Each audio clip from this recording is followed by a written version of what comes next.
Welcome to Penrose Learning, where we make understanding easy. In this video, I will explain how to plant collard greens in a container. First, select a suitable container that is at least 6 to 8 inches deep and wide. This provides ample space for root development.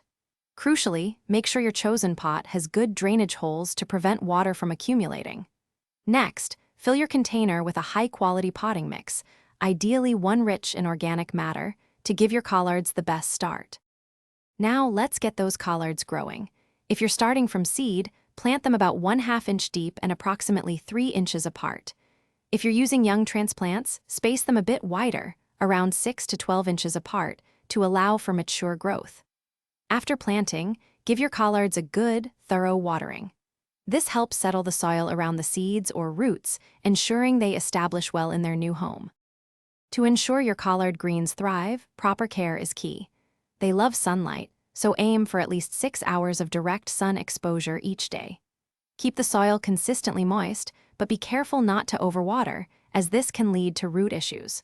For optimal growth, consider fertilizing your plants every 2 to 3 weeks with a balanced liquid feed. This provides essential nutrients for lush, healthy leaves. Finally, the rewarding part, harvesting your delicious collard greens. You can start picking the outer leaves when they reach about 6 to 8 inches in length. Use a sharp knife or a pair of scissors to cut the leaves near the base of the plant. Remember, continuous harvesting encourages the plant to produce new growth, extending your harvest season and providing you with fresh greens for many weeks. Thanks for watching. If this was helpful, leave a like and consider subscribing. See you next time.